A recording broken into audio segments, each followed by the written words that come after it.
Hey guys. Okay, this is a UFO sighting I had, or an ET craft sighting I had, and it was with my buddy. And I set it all up ahead of time. And it was beautiful. It was one of the most beautiful nights of my life. Alright, so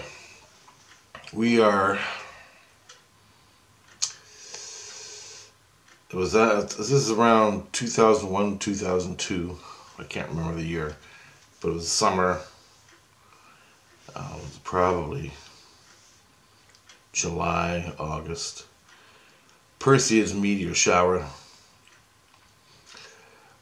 I believe it was Perseids meteor shower. And that date, I can't remember. It's been 30 years, man. So, but I can remember everything that happened. I just can't remember dates and stuff. But this is how it happened. So I just got done my backpacking trip the year before, or a year before. Backpacking Manitoulin Island, and I saw the UFOs. And I'm sitting around a coffee shop one day outside in the patio in Windsor. And we were talking. I was talking to my buddy. And I brought up my backpacking trip. And he's like, oh, that's cool. And he said he wanted to go backpacking. Well, I was going backpacking. And I didn't know where to go. I wanted to go somewhere different than Manitoulin Island. And, but still stay on the shoreline, you know, like more or less isolated in the wilderness. On the shoreline, because you need the shore, man. I don't care. I like the shore. But you got the forest on one side, and you got the lake on the other side. And you sleep on the beach. It's cooler. It's less mosquitoes. Anyway, so I brought it up to him. He goes, "Yeah, man." I go, "You want to make a trip of it?" And I go, "What are you doing? What are you doing in a week?" And he goes, "Nothing." And he goes, "You want to go?" And you go, "How much money you got?" He's had enough money. We had enough money to go, and so we planned on a trip. And we figured it out. We're gonna go to Blind River and like drop off at Blind River, Ontario, and just start hoofing it down the beach and see where we ended up. And so we're like, "Yep, cool, we're doing it." And then I got talking. I go, "Hey," I just brought it up. I go, "Hey," because I was all excited because you see the best UFOs out in the woods. Well, I do. And I knew I could do the CE5s really well, right? And so I didn't know they were called CE5s at this point. I didn't have a computer. I didn't nothing. I had no CE5 anything. And I go, "Hey," I go, "Did you ever see a UFO?" And he goes, "No." He goes, "You believe in them things?" And I'm like, "You don't?" Right? And he goes, "No, I don't believe in the UFOs." He goes, "I believe there's aliens out there, but I don't believe in UFOs." And I go, "Oh yeah?" Well, I told him, "I'm a contactee or whatever." And he goes, "Oh yeah?" He goes, "I'm going to go backpacking with you now, mentally insane," right? And he's like a biologist. He loves the woods and animals, and he knows every damn thing about animals in the forest. And he loves it. And so he don't know nothing about ETs or spiritual stuff. And so I go, "Hey," I go, "I'll prove it to you." And he goes, "How?" And I go, "When we go backpacking, I'll prove it to you." And he's like, "All right." And I go, "Well, so I told him the whole story about, not the whole story, but how I can contact ETs with your spirit." And he didn't even believe in spiritual stuff. He didn't believe he had a soul.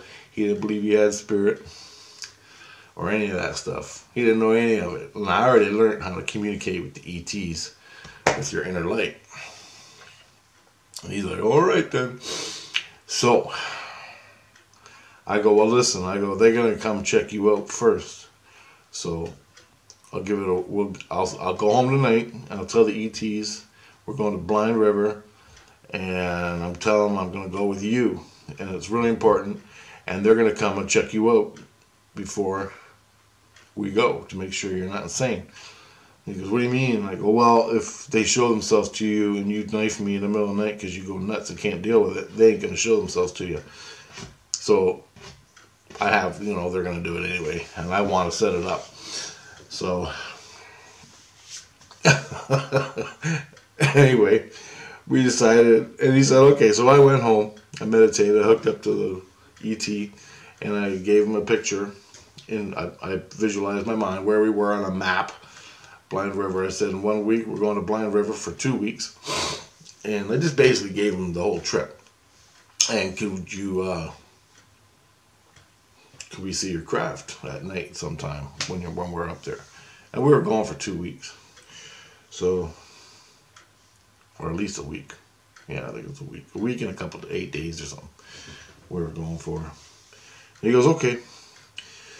So, well, not the ET. I just gave it to the ET. And I told my friend, I showed him my friend I'm going with. And that was pretty much it. I just told the ET where we're going. I want to see a ship with my friend when we're out at Blind River. And then I let it go and forgot about it. So the next day I went back and told my buddy. He thought I was nuts. Whatever. I don't care. And so I told him I set it up, and they'll look at your spirit and soul, your fucking sociological makeup, and if you're cool, you ain't gonna flip out and kill anybody if you see their spacecraft or them. I don't know what's gonna happen, right? I go, that's what I told him. So if you're cool, you'll see the craft. If you're not, don't worry about it. It's no big thing. And he's like, whatever, man, you're fucking nuts. I'm like, all right, whatever. So a week goes by. We get on the Greyhound, spend all day. We go to Toronto. We go from Windsor to Toronto, from Toronto all the way up to Sudbury, and then go down to Blind River. We get off at Blind River in the morning, I think. We had to spend a long time in Toronto and another long time in Sudbury. So we finally get to Blind River. We hike our way down to the lake, and we go backpacking down the lake.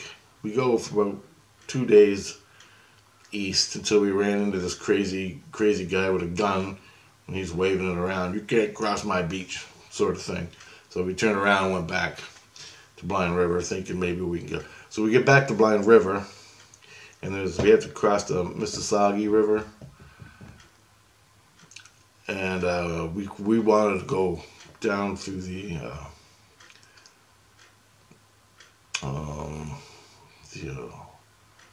natural park there, whatever it is.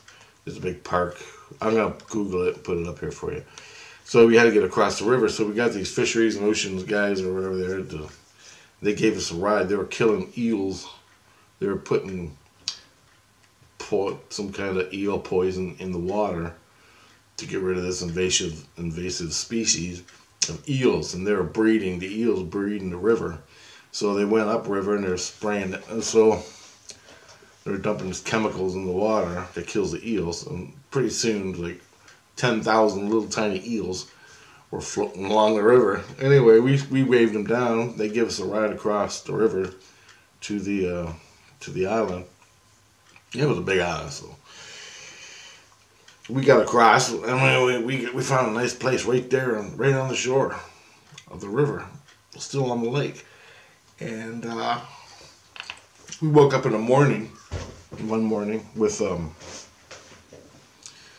sandhill cranes around our tent, and they were doing that, how they do, and it freaked us right out, man. And they were so loud. It was beautiful. The sun was coming up on the beach, and there was sandhill cranes. We unzipped the tent, there's sandhill cranes walking around. And then, you know, they're kind of rare. Not really, but they're kind of rare. You don't get to see them, especially around your tent, you know. And they're up there. They're pretty good height. So that was awesome. And then we went walking in the woods one day, and it's this forest on this island. It's a natural reserve, and it means it hasn't been logged. So there's like white pines in there, like huge old growth white pines that haven't been logged yet, ever, from what I understood. And this is all totally natural. It's not a secondary forest or anything, and it's right on the beach. And so we were walking in there one day, and we got a weird heebie-jeebie feeling. We couldn't figure it out. Anyway, long time later, I always wondered why we got that weird, like we were being stared at in the forest. And We never went too far because we got scared just from the feeling. We turned around and went back to our tents and that. And like years or so later, when I had a computer, I Googled that spot. Google Earthed it. I went to that spot, and there's a creek on the other side of the island that runs along. It's called Monkey Run Creek. And old timers probably named it the Monkey Run. I think it's called Monkey Run or Ape Run Creek or something. And I'll Google it and put it on here. And so what the theory is the old timers that used to live in this area or anywhere in the U.S. and Canada and stuff they used to see like a Bigfoot running along the river. So they called it Monkey Run River, right? Or Monkey Run. That type of thing. I don't know. I just added up the two. It was pretty weird. Like, why would you call a creek or a river Monkey Run River? Way back in the day. Unless you saw monkeys running along it. And you were some trapper guy. Right? We never went that far. We never even made it halfway into the bush before we got the hell out of there. Because it was scary. But I mean, it was beautiful, but there was something fucking staring at us, and we just had to leave.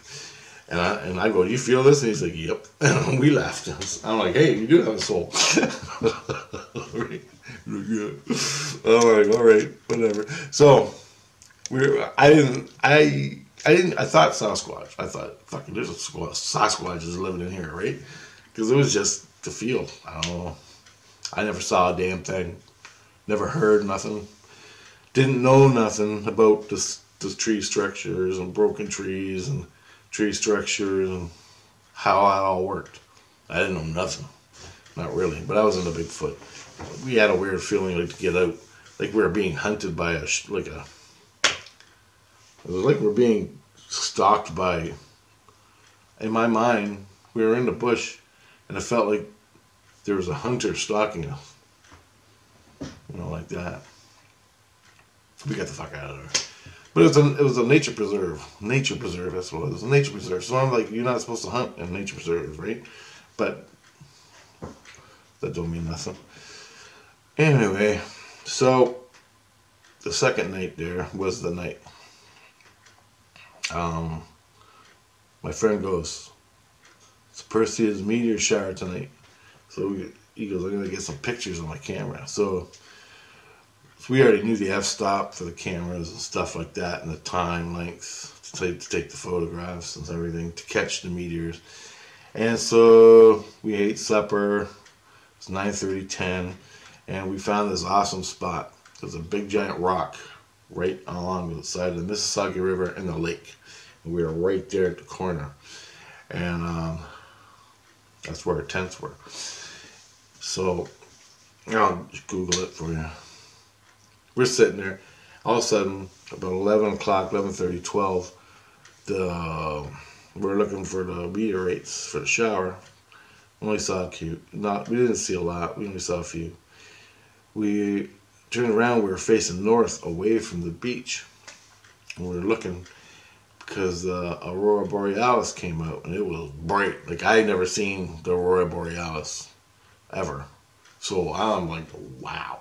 And I have some pictures. I'm going to try to find them and put them in here of that night. And we're facing north.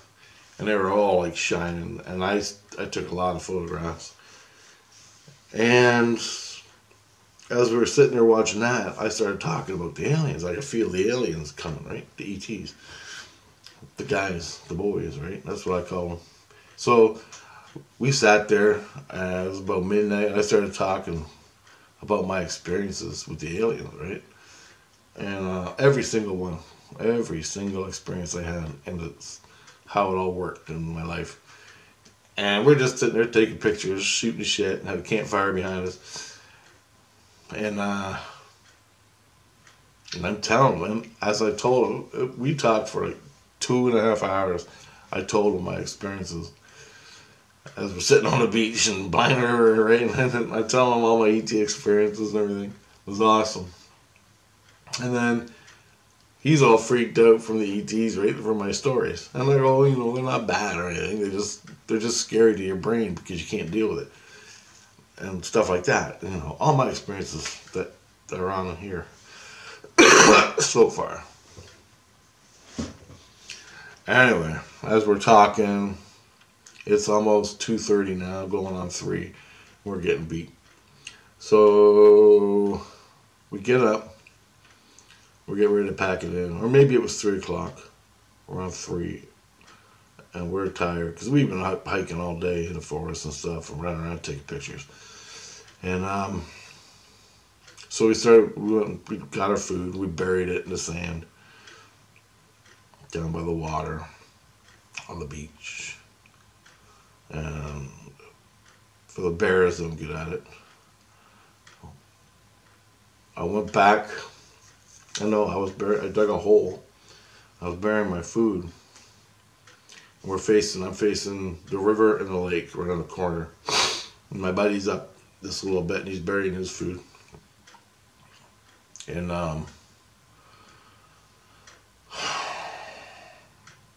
all of a sudden, as I'm burying my food, my buddy goes, we were waiting for the ETs also to show up, but we didn't know when and how it was going to happen.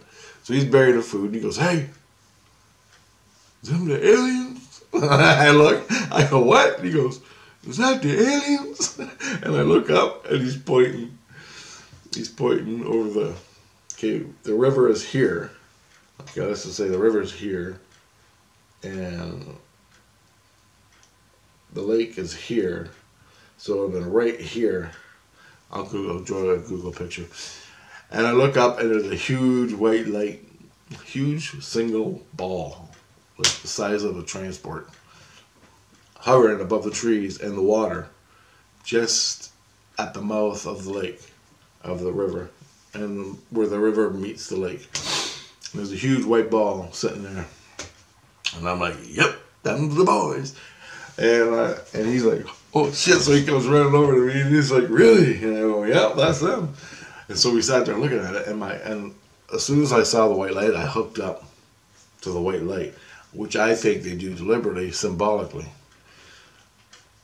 This is my theory, because I have my inner light. My inner light is going glowing like crazy. It's glowing, and it's slowly. I go, "Is it moving?" He goes, "It's moving. It's coming towards us, right?" And it's slowly coming over the trees, over the mouth of the river, coming towards us, real slow. Wasn't nothing scary, but it was getting bigger. And he confirmed it. And I'm like, "Holy shit!" And as I'm looking, I can feel them. I can feel the ETs in the craft. I go, "There's 4 ETs in the craft." I can feel them. They're staring right in their fucking eyes, dude. And my heart is glowing to the ET's heart. My spark is glowing. The inner light of your heart, the spirit, is glowing, is connecting with the ETs there, which always happens to me. And I'm describing this to my buddy. And I'm just sitting there with her standing there going on the beach looking at this fucking, and he goes, "You see the black underneath of it? Underneath the lake?" And I'm like, "Yep." And it was blacking out the stars underneath. So it was like a light on top of the craft. And there was a black space underneath. And it was blocking out the ambient light from the sky and the stars behind it. And he's freaking out. He wasn't freaking. He was cool as I was. But I was freaking out in my head. And I would shift from, I'd feel the ETs inside. And I would shift from inner light glow to fear in my ego, and I'd go back and forth like that. Fear, glow, and I could feel the ETs. I could actually see them from my soul standing in the ship, glowing at us, looking down at us, and I was like shifting from their perspective, from the ET's perspective, looking at us, to back to my own, to fear, to inner light, and that happened like 20 times, and I was starting to I was tweaking. And I would have been freaked if I was alone. But I had my buddy here. And so I was a little bit safer, I guess. It doesn't really matter, but you feel a little better with someone. Anyway, as I'm freaking out. And it's been like almost 5 minutes. We sat there and watched. It was like maybe 3 or 4 minutes. We sat there and watched this thing. And it didn't move, and I go, dude, it's not hanging right, it's not a fucking plane. He goes, nope, I don't know what the fuck it is. I'm like, I know. I go, see, that's them. And I go, you want to see something else? He goes, what? And I go, I'm going to go get my camera. I'm going to get my camera. I'm going to come back to you. And I want you to watch. And I go, as soon as I point my camera lens to the craft, it'll instantly disappear.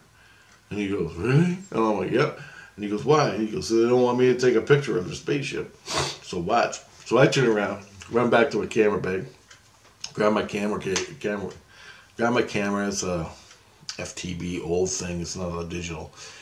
And Canon. And I had, or maybe it was. Yeah, I think it was a digital because I had like yeah, it was a digital. So anyway, I had a 1:400 lens on it. And we were taking pictures of stars and stuff. So I grabbed a little telephoto and we were running back. And I had it down. I had it specifically facing down. I go, see the camera's down? He goes, yeah. I go, you see the UFO? He goes, yeah. I go, on the count of 3, I'm going to point the lens like this. And as soon as my eye gets to the eyepiece, it's going to disappear. And he goes, it is not. And I go, yes it is. You watch. And I go, okay, you ready? He goes, okay. So he's like watching the UFO and watching me. And I go, in your periphery, you'll see me go like that. And I explained this to him. Like, I wasn't afraid of nothing, man. It was like everything worked out perfect. Since the time I told him this in Windsor till now. Perfect. 3:30 in the morning. Here we are looking at a UFO. Or ET craft. And anyway, I go 1, 2, 3. And I brought the camera to my eye like that. And as soon as my eye got to the eyepiece, boop, it disappeared right in the sky instantly. And even the black space underneath, it was totally gone. The ship was gone, instantly gone. And he's like, oh, fuck. He's looking at me. I go, I'm Jesus. I'm just kidding.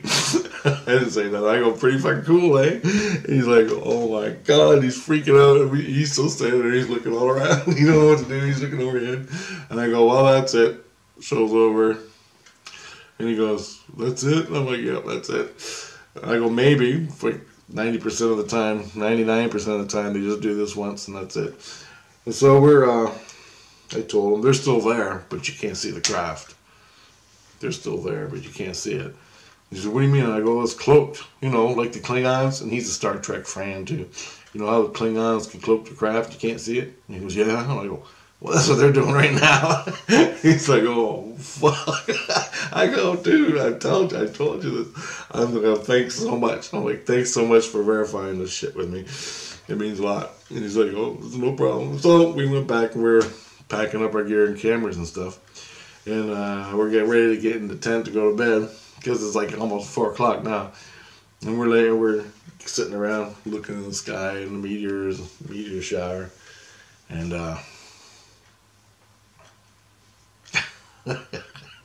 he goes, Reg? I'm like, what? And he goes, where are they? I go, and I'm thinking, they're above us looking. He goes, I know. He goes, where are they now? And I'm like, about 2 stories above us, staring at us. And he's like, I know, I can feel it. I go, you can feel it, can't you? And he goes, yep. And I go, yep, you can feel it. And I go, it's 20 times worse for me. I go, I'm used to it. I've had it all my life. But this is your first time, right? And he's like, yep. And I'm like, awesome, dude. I go, don't worry about it. You can go to sleep. You'll be fine. They're not going to fuck you. They're not going to stick anything up your butt. And that's all TV shit with people that are connected to aliens that do that. That's their own thing. I told them before, don't kill us with visuals and abduct us and all that stuff. So I go, don't worry about it. They're not about that. They're not about that. And he's like, okay. He's all fucked up. He didn't know what to do. He thought the aliens were going to beam him up and everything, like Area 51 and shit. All that fear crap you see on a computer. Like, there are bad aliens, but not these guys. These guys are, like, awesome. So we went to bed, and slowly the ETs went away, and that was it. And that was our night. Perfect night. Perfect. And the best part was, I told them it would happen in Windsor. A week goes by, almost 2 weeks go by. We get to we're at Blind River. A week goes by, nothing happens. On the night of the Perseus meteor shower, looking at an aurora borealis in a nature reserve, the ETs show up. It was beautiful. And the night was like perfect. The water was glass. The moon was out, full moon, over the water, rising up. And it had nothing to do. I could see the moon with the UFO. It was none of that bullshit. It sat there for like 4 minutes, one spot. Well, slowly coming at us, but it looked like one spot. And that was our experience. Awesome stuff. Blind River, I think that was 2002, 2003, something like that. I think it was 2002, or 2001, 2002 that happened. Awesome. So I gotta get making this video now, so